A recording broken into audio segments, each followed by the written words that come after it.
So going to CrossFit, I think your original gym was CrossFit Mode. Correct. And you had a couple outlets. Yep. I think you might have sold one or franchised it or whatever. Mm-hmm. And now your new gym, Yep. Soul 365. Yep.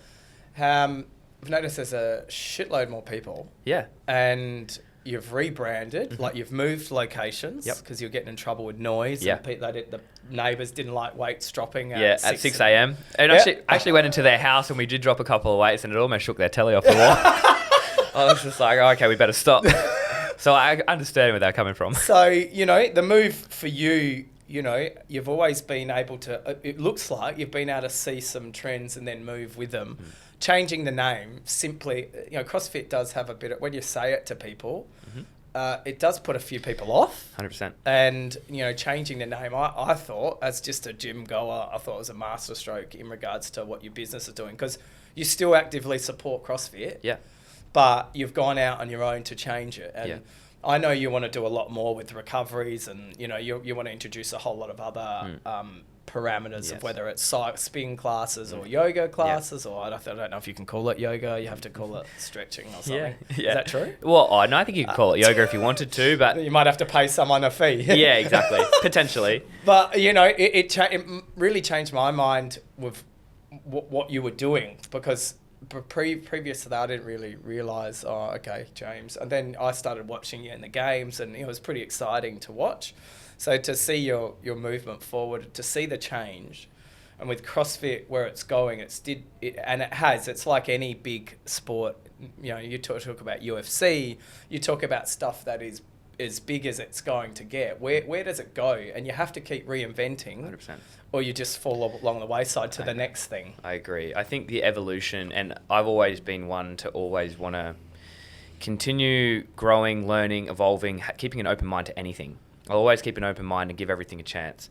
And with Soul in particular, what I found that we were missing was I wanted to find more balance for the members that were coming in. I wanted to be able to grab someone who was coming in from a stressful day at work and not just run them through another stressful workout and then send them on their way and then expect them to go home and be able to fall asleep properly. They're too overstressed, they have too much cortisol. Or, I wanted to create an environment that was more encompassing of longevity. That was the idea behind it. And if we look at all of the different areas around the world where people are living over 100, the blue zones or the centenarian zones where high populations of people living over 100, you have a look at how they interact with other people, you look at how they live and what they do. And you can see that there's a bit of a pattern. They're very social, like they get together a lot. So I wanted to create an environment where people could come together and they could have a chat with someone, not just rock into a gym, chuck their headphones in, keep to themselves and be alone in the corner and then go home and not talk to anyone and then go to bed.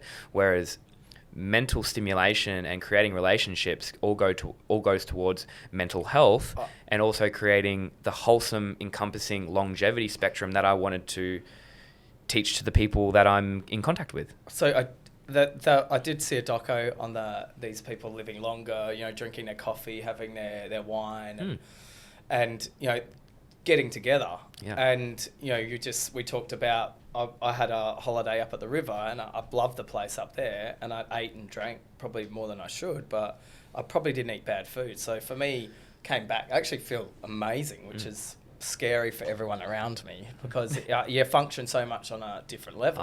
Much higher. And when you look at those blue zones, none of them are near Australia. No. We'll put them up so you can have a look at them, but they're all, they're all in, like, you're talking Greece, Italy, and Costa Rica, Osaka, they're all in places that are very pretty places to go to. Yeah, and it's like, it's getting back to, for us, it was, trying to encompass all the things that amount to what we believe in our personal experience is, all-round health. So that's, yes, teaching the fitness for sure. That's what I'm very passionate about, the fitness side of things. But I'm also passionate about creating an environment where people feel they can be part of a community, where they can come and have a coffee. That's why we put the coffee in, because I wanted people to sit down and have a chat and, have social interaction. And if they can do that, that's a step towards being healthier and having better relationships. And then also teaching people how to work in more, because people smash themselves all day long. They get terrible sleep and they're on the go. They're slamming it out and they're working hard and hustling.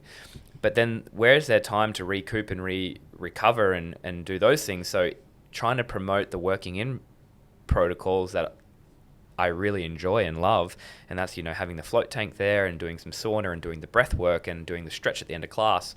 All those things find balance. And if you don't have balance, something's going to give at some point. If you have a stress bucket and all you do is put in work stress, relationship stress, training stress, and then you have no outlet to dump water out of that bucket, whereas that's your working in stuff, that's your breathing, your meditation, you're getting outside and getting sunlight, your good food, your good sleep. If you don't have someone scooping out that bucket and it overflows, that's when you get hit with chronic disease, overworked, injury, cortisol levels are through the roof.